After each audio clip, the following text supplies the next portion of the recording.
Bonjour à tous, bienvenue à la conférence de Aude Lemar-Verrier et Safietou Thior qui vont vous parler de la transmutation inclusive au cours des années. Je vous laisse la parole. Bonne conférence à tous. Merci Jérémy. Bonjour à toutes et à tous. Et un grand merci à Agile Lyon pour nous accueillir aujourd'hui pour cette transmutation inclusive. Donc, on est ravis de vous avoir, d'avoir plusieurs groupes avec nous. Et avec Safietou, on s'est posé pas mal de questions sur la place de la femme dans la tech. Donc, est-ce que la femme est l'avenir de la tech? Est-ce qu'elle ne serait pas plutôt le passé, hein? Ou inversement, peut-être que la tech est l'avenir de la femme? Bref, on aimerait bien partager avec vous toutes ces interrogations et voir que y a eu plusieurs transmutations depuis les débuts de l'informatique jusqu'à nos jours, en passant par les terribles années 80. Donc d'habitude, on est plutôt auditrice, hein, donc c'est notre grande première, et vous vous demandez sans doute qui vous parle. Bonjour à tous, donc moi c'est Safietou Thior, je suis chef de projet chez Antidote et en parallèle de mes activités professionnelles, je me suis lancée dans l'entrepreneuriat, donc à travers un projet qui s'appelle Kollouourous, donc c'est un nom en Wolof, donc du Sénégal, et qu'on pourrait traduire par la calebasse d'or, donc c'est un projet que je fais avec mes sœurs et mes frères, et l'objectif, voilà, en tant que Sénégalais, c'était de pouvoir proposer des box cadeaux dans lesquels on va pouvoir découvrir des produits qui permettrait de faire la promotion et la valorisation du Made in Sénégal. Et moi, je suis Aude Lemar-Verrier, donc je suis product owner depuis quelques années déjà. Et je suis aussi bénévole pour Mixtine. Donc c'est un collectif qui organise des ateliers de programmation pour les enfants. Parce qu'être inclusif, c'est dès le plus jeune âge. Et là, vous pouvez voir deux jeunes enfants, filles, qui ont l'air de s'éclater à coder. Alors pour être honnête, la crise sanitaire nous a un peu coupé les ailes. On n'a pas fait beaucoup d'ateliers, mais on va reprendre, c'est sûr. Et avec Safietou, ensemble, on a participé à des sessions filles, maths et info, une équation lumineuse. Donc, c'est des journées qui sont dédiées aux lycéennes pour promouvoir la tech, pour qu'elles puissent rencontrer des professionnels, qu'elles puissent discuter au sujet des stéréotypes. Donc, si vous connaissez des lycéennes, il y a des ateliers, des journées comme ça assez régulièrement. C'est pas que à Lyon. En plus, maintenant, avec le remote, c'est très facile. Donc, n'hésitez pas à passer le message. Et on s'est rencontrés où, en fait, Safietou? On s'est rencontrés chez Antidote. Alors, Antidote, c'est un éditeur de logiciels qui a été créé en 1999 et basé à Lyon. Il y a aussi une succursale au niveau de Lambesc, dans le sud. Et Antidote est spécialisé dans les solutions de recherche et d'accès à l'information. Et on a développé il y a récemment un logiciel qui s'appelle Fluid Topics. Et la bonne nouvelle, c'est qu'on travaille toutes les deux sur ce projet-là. Aude en tant que product owner et moi en tant que chef de projet.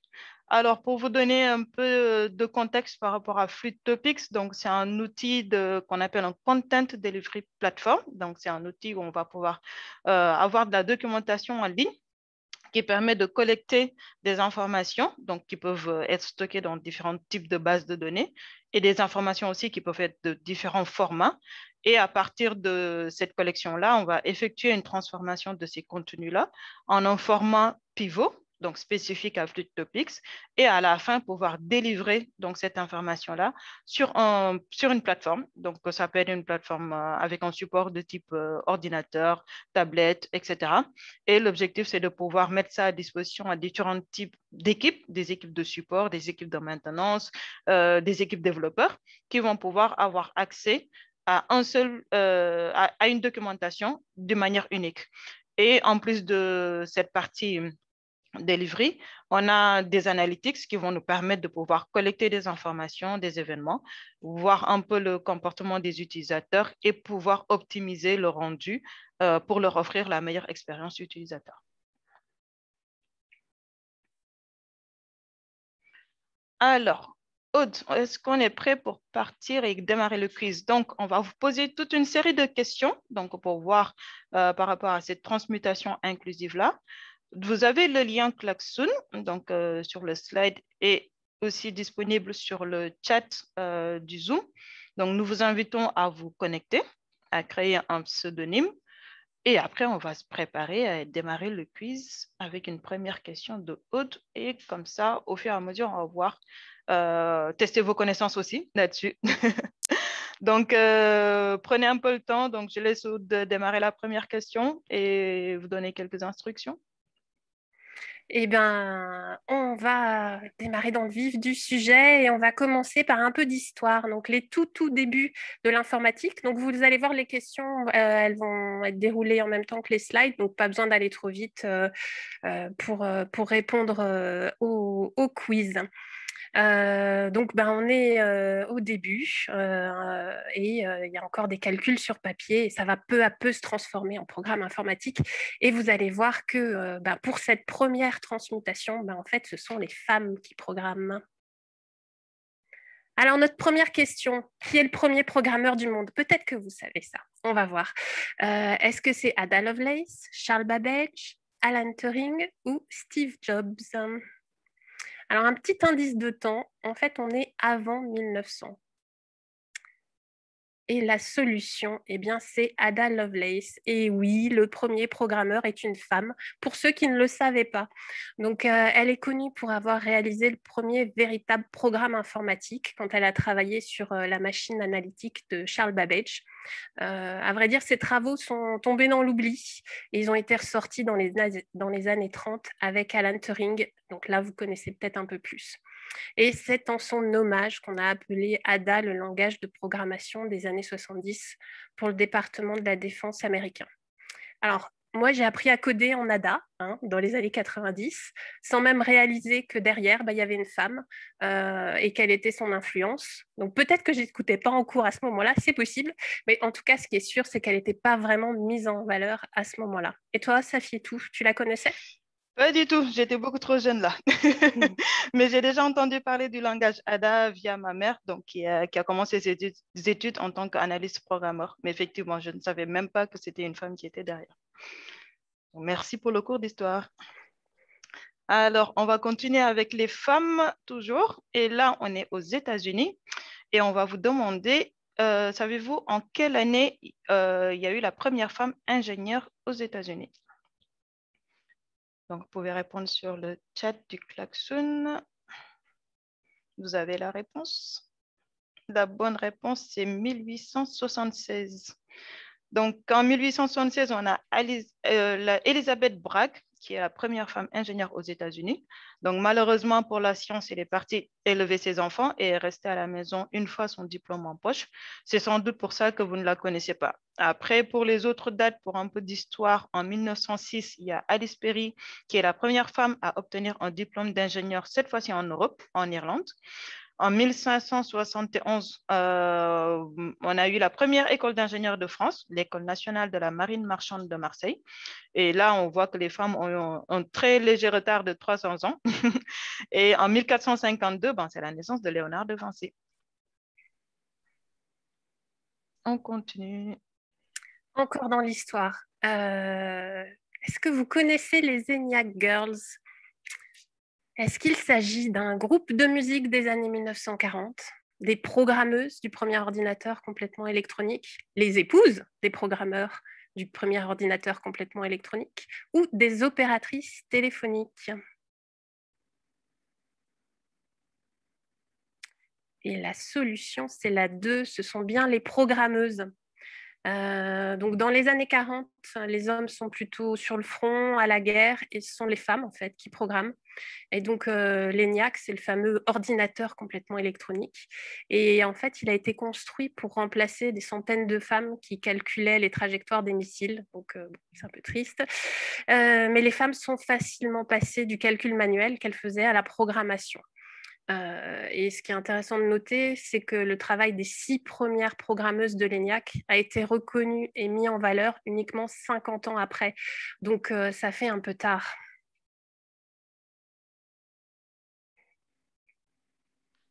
On continue toujours dans les histoires avec les femmes. Est-ce que vous connaissez Elsie Schutt? Et si oui, donc on vous donne quelques réponses. Là, vous avez la possibilité de répondre à minima 2 ou 3 réponses positives. Donc, est-ce qu'elle a fondé une des premières entreprises de logiciels aux États-Unis? Est-ce que son entreprise n'embauchait que des femmes programmeuses? Est-ce qu'elle a été élue secrétaire de l'année en 1958? Ou bien est-ce qu'elle a écrit dans le magazine Cosmopolitan l'article The Computer Girls, a whole new kind of work for women programming, and if it doesn't sound like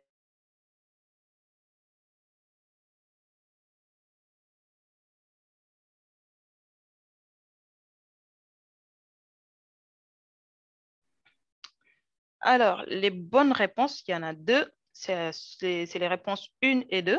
Donc, elle a fondé une des premières entreprises de logiciels aux États-Unis qui s'appelait Computation Incorporate. Et tous les programmeurs étaient en fait des programmeuses. Et ça s'est passé en 1958. L'article qui est cité dans le point 4 date de 1967 et on est encore au moment où l'informatique est un métier de femme. Et d'après, donc voilà, pour parler un peu des femmes dans le monde professionnel, moi, au cours de mes expériences, j'ai eu à rencontrer très peu de femmes dans la tech. Il y a eu qu'une femme qui a pu occuper un gros poste de manager, puis est passée directrice de département. Mais voilà, dans l'ensemble, très peu de femmes dans le milieu professionnel. Et pour toi, Aude? Ah, ben, à peu près pareil, hein. 2 ou 3 femmes dans des équipes de dev, jamais de manager femme, et puis quelques rares femmes chefs de projet. Allez, on vous fait un dernier exemple des années 60. Est-ce que vous connaissez Katherine Johnson? Est-ce que c'est une actrice hollywoodienne, une responsable du département informatique de la NASA, la première afro-américaine ingénieure en aéronautique ou, dernière réponse, grâce à ses calculs, la mission Apollo 11 vers la Lune a été un succès? Eh bien, la solution, c'est la 4. Alors, vous allez voir qu'il y a du niveau. Donc, Katherine Johnson, elle est physicienne, mathématicienne et ingénieure spatiale américaine. Et en fait, ses calculs ont été essentiels pour la NASA, notamment pour les trajectoires de la mission Apollo 11 vers la Lune en 69.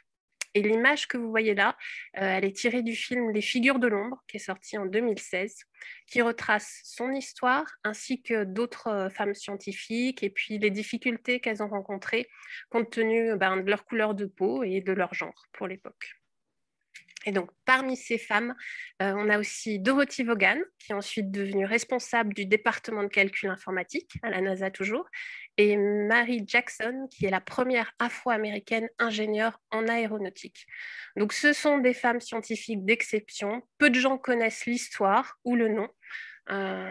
Donc, c'est un film à voir absolument si vous voulez en savoir plus et à regarder avec vos enfants ou vos amis.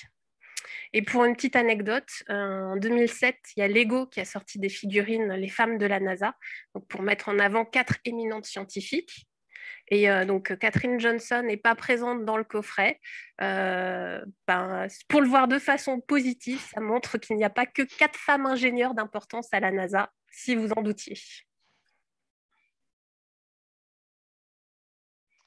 Alors, avant de partir à la transmutation de Aude, est-ce qu'on pourrait voir un peu la moyenne du groupe sur les quiz?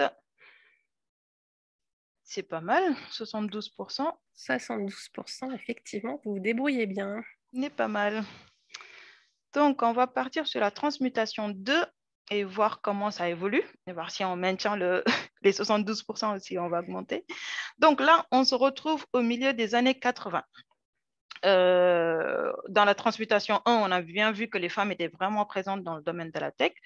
Et là, à partir de 1980, il y a la programmeuse qui change de nature et elle laisse de plus en plus la place aux développeurs hommes et du coup, elle disparaît d'un milieu où elle prédominait. Donc, on va repartir sur une nouvelle série de questions cette fois-ci et voir qu'est-ce qui s'est vraiment passé et comment évolue la situation. Eh bien, donc début des années 80, les femmes arrêtent de coder. Pourquoi? Avant de vous lister les questions, je vais vous expliquer un peu le graphe. Et ce qu'on peut remarquer, en fait, c'est qu'il y a une vraie chute du nombre de femmes dans le milieu informatique au début des années 80. Et en fait, si on compare avec d'autres secteurs, donc médecine, le droit, la physique, eh ben, il n'y a pas du tout ce décrochage. Et même, on arrive presque à des niveaux de parité, justement.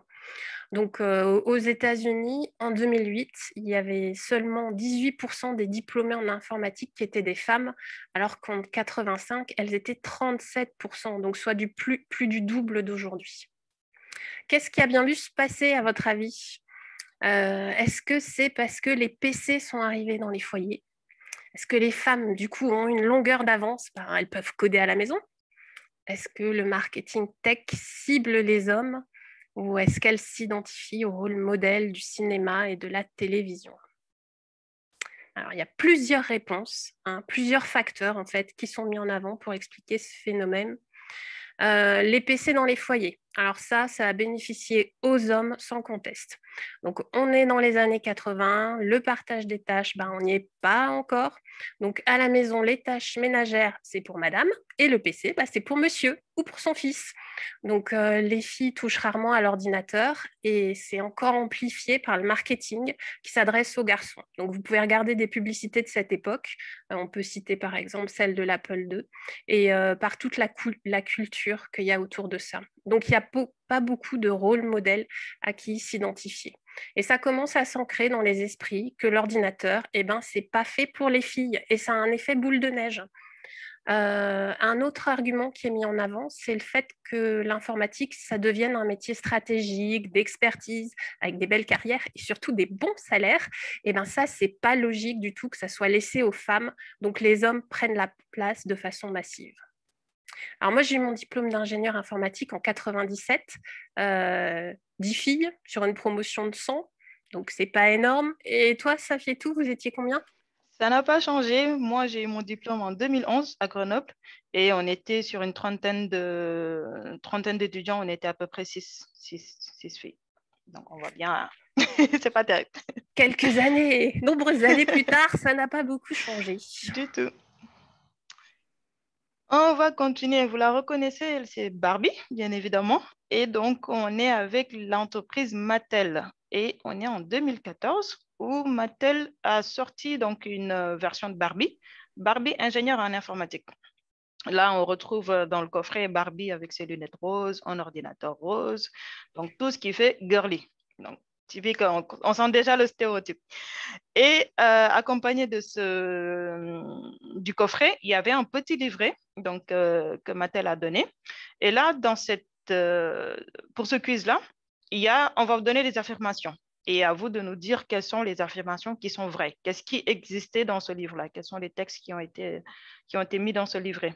Donc, on a première solution, I am only creating the design idea. Donc, c'est Barbie qui dit, je crée seulement les idées de maquette. Ou bien, I will need Steven and Brian's help to turn it into a real game. Je vais avoir besoin de l'aide de Brian et Steven pour en faire un vrai jeu vidéo. Ou bien, I tried to send you my designs, but I ended up crashing my laptop. J'ai essayé d'envoyer mes maquettes, mais ça a fait crasher mon PC. Ou bien, it will go faster if Brian and Steven help. Ça ira plus vite si Brian et Steven m'aident. D'après vous, quelles sont les affirmations ou les phrases qui ont été mises dans ce livret? Plusieurs réponses possibles. Vous les avez? En fait, toutes les réponses sont vraies. Donc, toutes les 4 phrases qui sont citées ici ont bien été mises dans ce petit livret. Suite à la sortie de ce jouet, et ça a fait un tollé et Mattel s'est excusé et a finalement retiré le livret. Mais on sent déjà que le stéréotype de Barbie, la femme qui dit qu'elle ne sait rien faire avec un ordinateur, ou bien quand elle a essayé de l'utiliser, ça a fait cracher le PC et qu'elle a forcément besoin de Steven ou de Brian pour arriver à faire quelque chose, un jeu vidéo, ou bien que ça marche. Donc, ce qui est étonnant de noter ici et de voir, c'est que pendant toute la phase de maquettage de ce jouet jusqu'à sa mise en production et à sa vente, il n'y a eu personne au niveau de la chaîne qui a été choqué de voir ces phrases-là. Et donc, voilà, c'était vraiment le stéréotype de la femme qui ne sait pas utiliser l'ordinateur. Donc, on voit bien qu'en 2014, c'est encore tout récent et ça choque, en fait. T'as acheté un ordinateur rose, ça fait tout dans toute ta Non. vie? Jamais. Jamais. Jamais. Bon. Je suis pas la bonne girly. Ouais, j'espère que tu arrives à envoyer des mails sans l'aide de Steven et Brian. Je me débrouille. Allez, on continue. Est-ce que des héroïnes développeuses, vous en connaissez? Alors là, on va vous le dire tout de suite, ce slide a été très difficile à compléter. Et vous pouvez faire le test chez vous, vous posez cette question à votre entourage et vous verrez que vous obtiendrez bien peu de réponses. Donc au global, les informaticiens dans les films sont encore très stéréotypés, pas uniquement en genre. Donc là, aujourd'hui, le sujet du talk, c'était par rapport aux femmes, mais il y a beaucoup d'autres stéréotypes et vous pourrez sans doute les voir. Donc, on a quand même cité plusieurs femmes. Alors, dites-nous si ce sont des développeuses, programmeuses ou pas. Donc, le 1, c'est Trinity. Est-ce que le docteur Amy Farrah Fowler est informaticienne? Est-ce que Abigail Sciuto est informaticienne? Est-ce que l'agent Dana Scully l'est? Ou est-ce que Chloé O'Brien l'est? Alors, donc, qui sont ces personnes? Donc, Trinity, c'est dans Matrix. Donc, c'est elle. Amy, c'est dans Big Bang Theory. Elle est là, mais elle n'est pas sur la photo. Abby, NCIS. Dana, c'est pour X-Files. Et Chloé, c'est dans 24 heures chrono. Et donc, la seule qui n'est pas informaticienne, c'est Dana Scully. Donc, elle est agent du FBI, diplômée en médecine et en physique, donc c'est quand même pas mal. Mais pourquoi est-ce qu'on l'a citée? En fait, c'est une femme scientifique forte qui traite d'égal à égal avec son homologue masculin qui s'appelle Mulder, l'agent Mulder. Et la série, elle sort en 93 et son personnage se démarque complètement des autres modèles féminins de l'époque. Et en fait, elle a eu un effet très positif sur les choix de carrière scientifique pour les femmes et ça a même été mesuré et on parle d'effet Scully. Donc c'est pour ça qu'on l'a cité. Donc l'importance des rôles modèles dans les films, dans les séries, dans les livres est totalement reconnue. Et pour ce qui est de l'informatique, des rôles modèles, il y en a vraiment peu. Et les films qui parlent de tech, en fait, ont des héros masculins. Donc les femmes, elles y ont très peu de place, voire sont là juste pour le côté romance. Donc dans les films qu'on a cités, The Big Bang Theory, vous connaissez Sheldon, mais Amy, peut-être pas. Est-ce que vous saviez qu'elle codait? Un peu de romance là-dessous. Matrix, donc la star, c'est Neo et un peu Morpheus. Trinity, est-ce que vous vous en souvenez? Peut-être pas. Et en plus récent, The Social Network, Silicon Valley. Donc là, il y a peu de personnages féminins à qui s'identifier. Au niveau culture, on a cherché un peu. Vous pouvez trouver quelques mangas qui mettent en avant des femmes techie. Donc je peux citer Dédale, par exemple, mais ça reste vraiment pour les initiés. Et si vous voulez un chiffre, j'en ai un autre, j'ai d'être démon démoniaque. Et donc, si vous voulez un chiffre sur la représentation des hackers dans les films, entre 1968 et 2008, 8% sont des femmes. Safietou, ces héroïnes-là, elles t'ont influencé, toi? Moi, je suis une fan de 24 heures chrono. Donc, Chloé O'Brien, je connais bien. Et elle m'a influencée parce que du coup, j'aimais bien la voir sur son ordi, taper très vite sur les claviers. Et je me disais, ouais, je vais être comme ça. Par contre, effectivement, les autres sont moins connus et on voit bien plus, par exemple, la présence de Sheldon pour Big Bang Theory.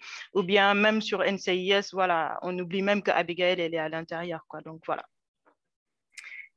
Donc, il y a du boulot. À faire, oui. Côté culturel aussi. Et côté IA, on avance comment là-dessus? Alors là, côté IA, l'idée c'est de voir est-ce que les IA propagent les stéréotypes et est-ce qu'elles sont impartiales? Est-ce qu'elles sont censées être des machines neutres qui ne discriminent pas ou bien est-ce qu'au contraire, elles sont là vraiment pour nourrir les stéréotypes? Donc ici, on va vous donner aussi quelques affirmations. Donc à vous de nous dire pour vous quelle est la bonne réponse. Est-ce que les IA propagent-elles des stéréotypes et quelles sont les phrases qui sont vraies?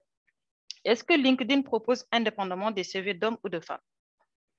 On a l'assistant conversationnel de Microsoft, Tay.ai. Est-ce qu'il est devenu en 48 heures admirateur d'Hitler, sexiste et raciste? Est-ce que l'IA d'Amazon encourage les CV de femmes pour les postes tech? Est-ce que les publicités ciblées de Google proposent des rémunérations différentes hommes et femmes?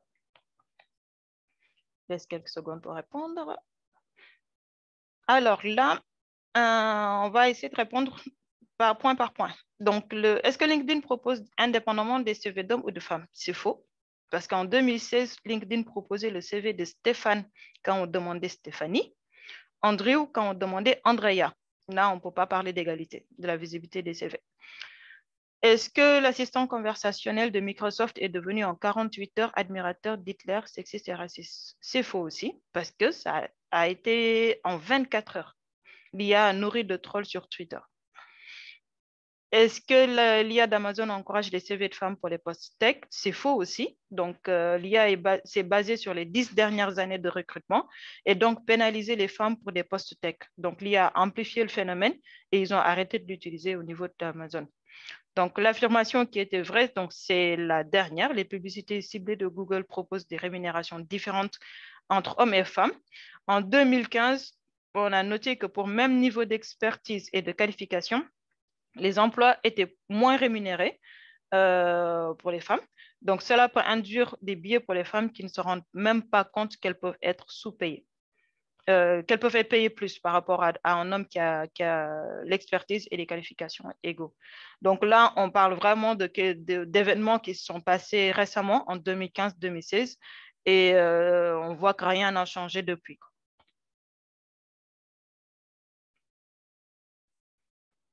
Eh bien, avant d'attaquer notre transmutation numéro 3, on va peut-être regarder la moyenne du groupe. Alors, je vais réfléchir. Ouh là là, ça baisse. Les questions du début, elles étaient trop faciles.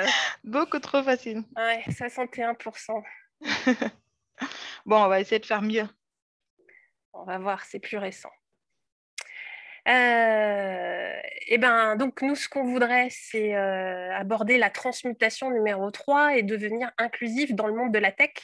Et il y a peut-être déjà des solutions qui ont été mises en place, notamment pour les IA. Et puis, on va regarder un peu partout dans le monde. Peut-être qu'il y a d'autres pays qui ont trouvé des solutions.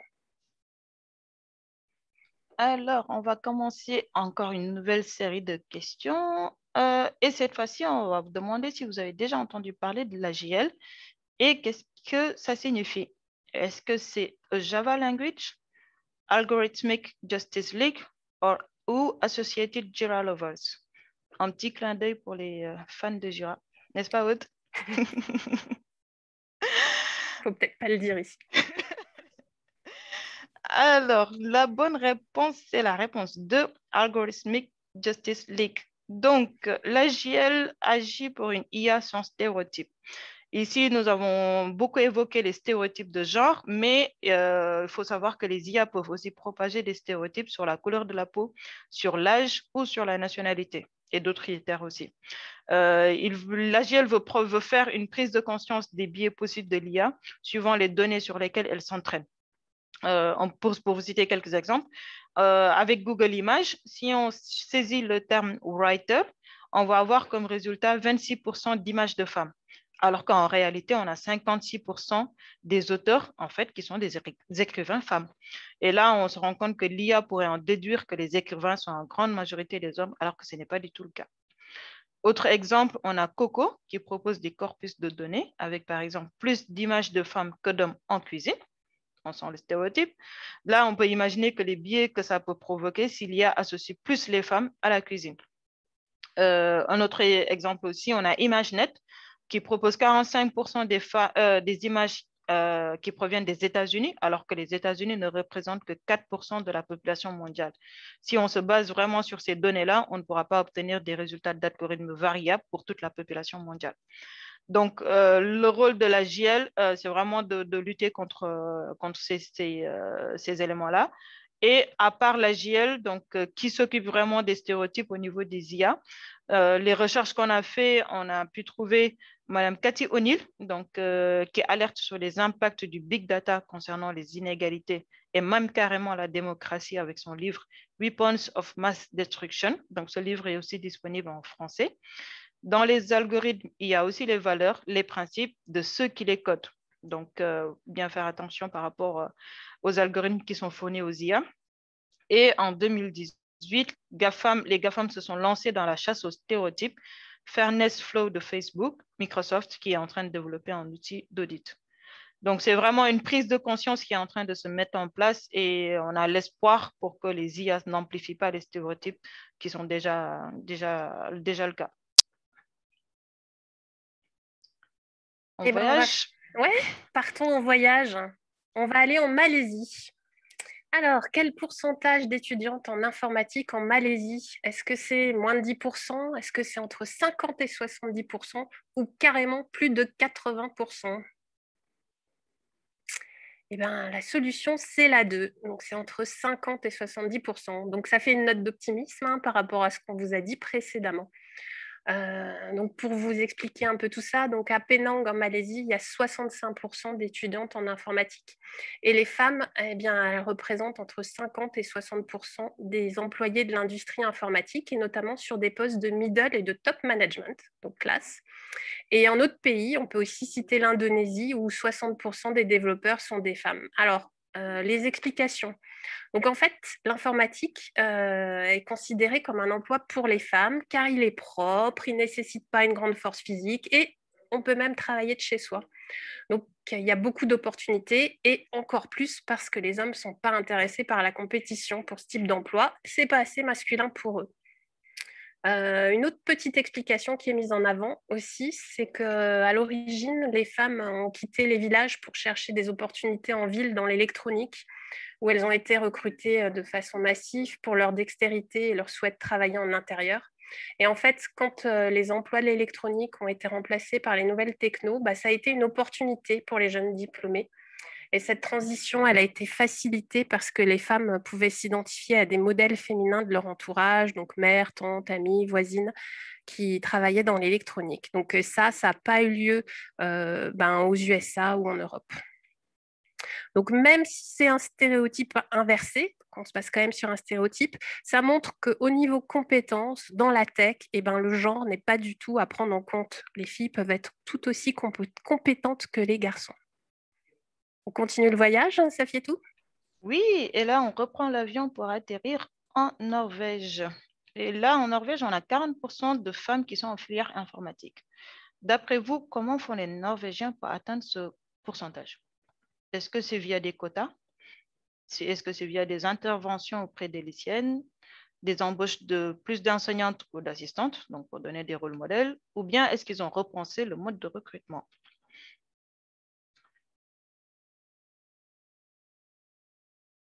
Alors, la bonne réponse, c'est la solution 1, via des quotas. Donc, en Norvège, l'université de Trondheim, pour passer à 40% de femmes parmi les élèves en informatique, a ouvert 30 places supplémentaires uniquement réservées aux femmes.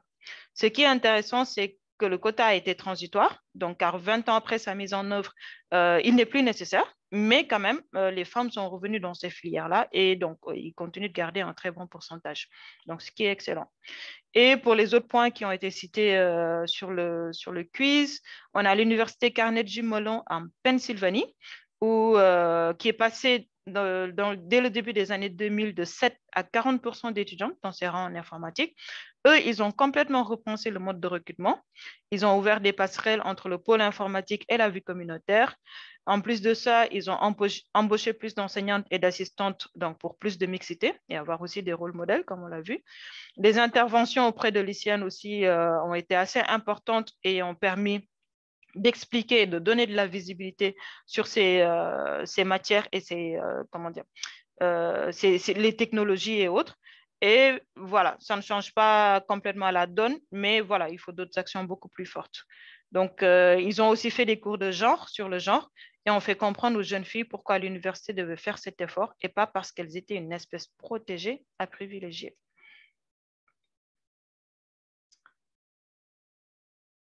On atterrit où, Aude? On va revenir en France pour la dernière question du quiz. Donc, vos entreprises, elles ont dû communiquer sur l'index égalité femmes-hommes, qui est obligatoire depuis 2019, suivant la taille de l'entreprise, bien sûr. Donc, comment est calculé cet index? Il y a 5 critères, je vais en citer 3. Donc, ça se base sur l'écart de rémunération entre les femmes et les hommes, l'accompagnement salarial des femmes de retour de congé maternité et la représentation des femmes parmi les 10 plus hautes rémunérations. Et si l'entreprise a moins de 75 points, elle doit mettre en œuvre des mesures de correction pour les atteindre dans un délai de 3 ans. Sinon, elle s'expose à des pénalités financières. Alors, quelle est la note moyenne de cet index? Est-ce que c'est 85 sur 100, 70 sur 100 ou 5 sur 11, 16,47. On va vous expliquer ce chiffre un peu bizarre. Donc, la solution, c'est 85 sur 100. Donc, 85 sur 100, vous allez dire, bah, c'est une bonne note, ça, c'est pas mal. Et si vous avez cette note à un examen, vous êtes plutôt content. Mais comme tout chiffre, il faut peut-être le regarder suivant différents axes. Donc, pour ça, je vais vous expliquer les autres données.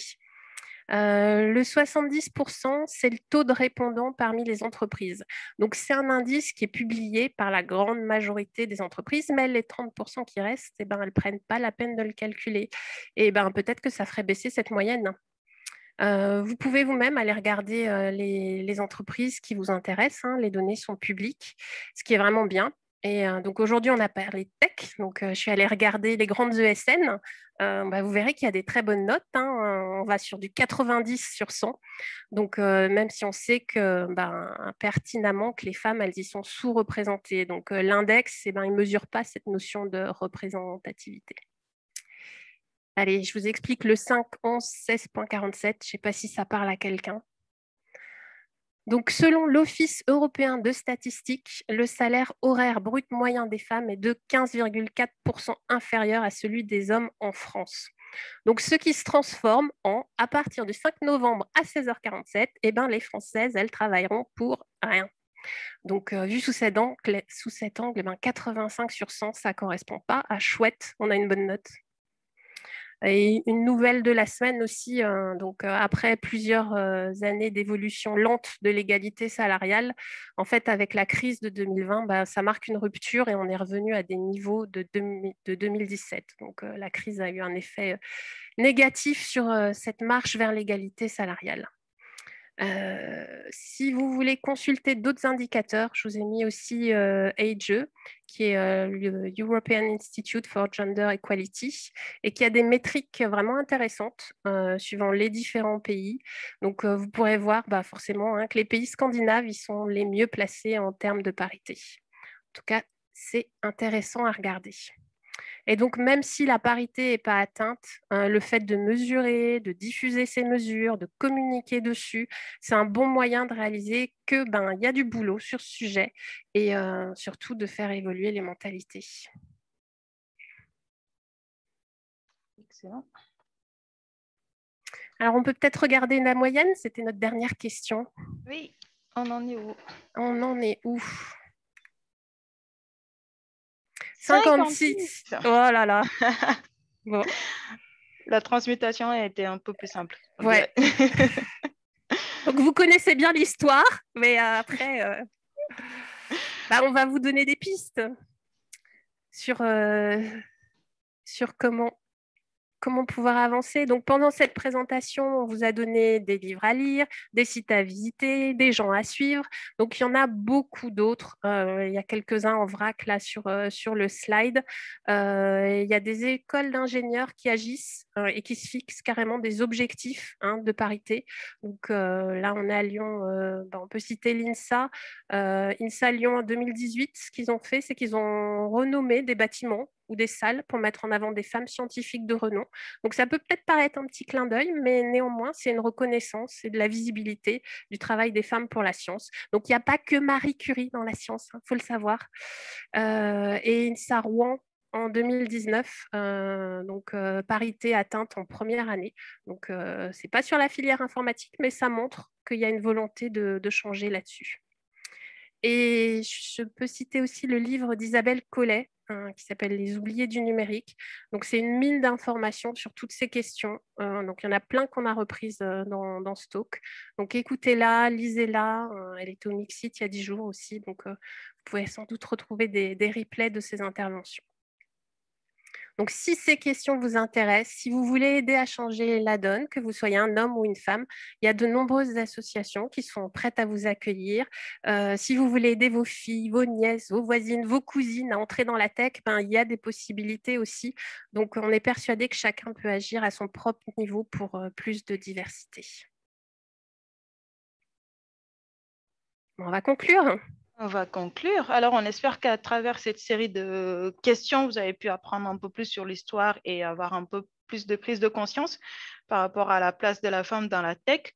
Et donc, une toute dernière question, hein, mais cette fois-ci, c'est une question ouverte. Si vous deviez conclure pour vous, quels sont les arguments que vous allez garder?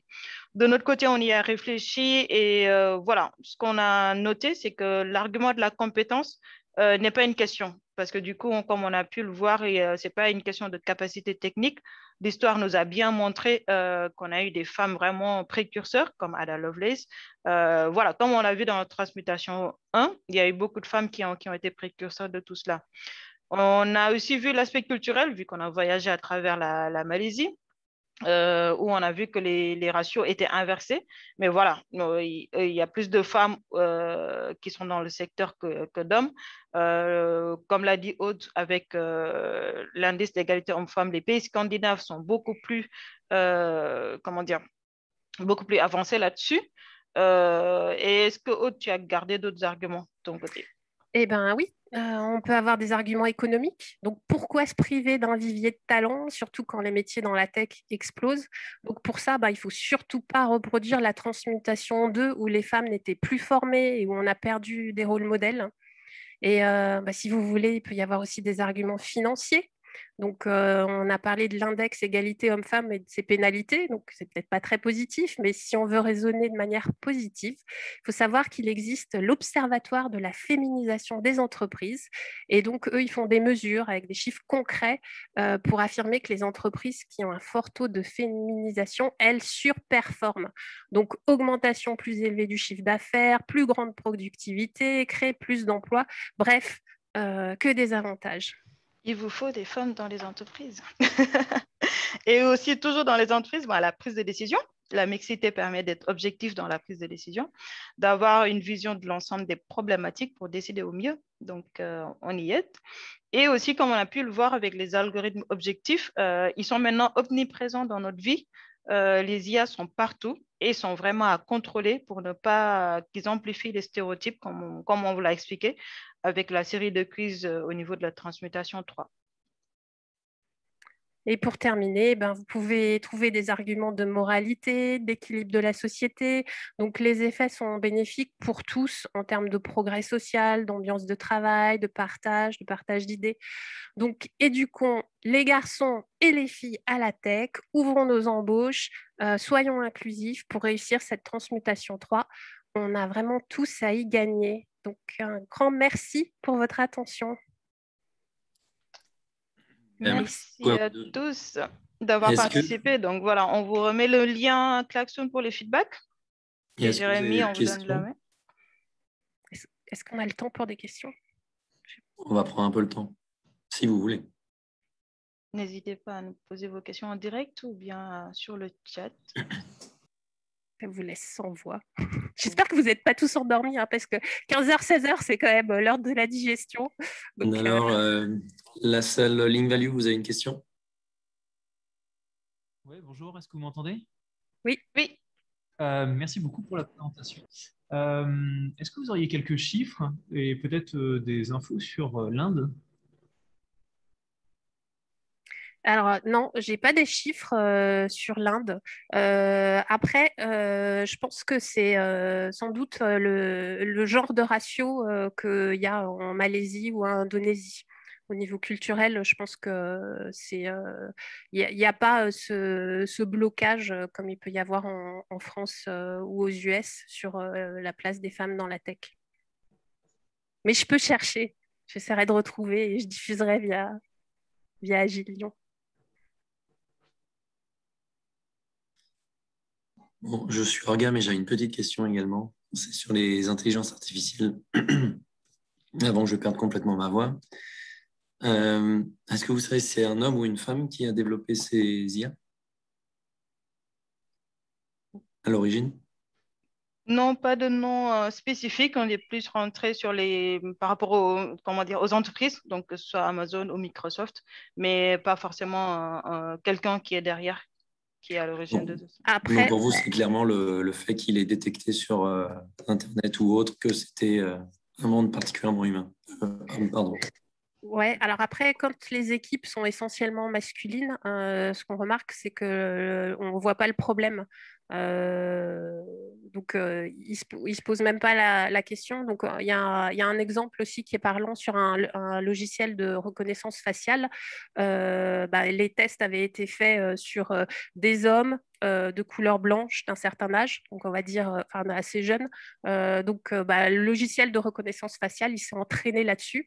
Les hommes n'ont même pas vu que ça pouvait avoir des biais. Et c'est une étudiante, je crois, de couleur qui l'a testé pour elle et qui a dit ça marche pas votre truc. Donc en fait, le fait que dans l'équipe, il y a une majorité de gens d'un même type, on peut dire, et ça biaise complètement l'IA. Donc, On est d'accord, c'est là-dessus que je voulais revenir. Merci, Aude. Link Value, vous avez une autre question? Non? Ok. Bon, écoutez, merci encore beaucoup pour cette conférence. C'était très intéressant. En tant qu'homme, j'ai appris beaucoup de choses. J'espère que pour les groupes, ça vous a plu. Et je vous souhaite en tout cas une bonne suite et je vous dis à une prochaine fois. Un grand merci à vous.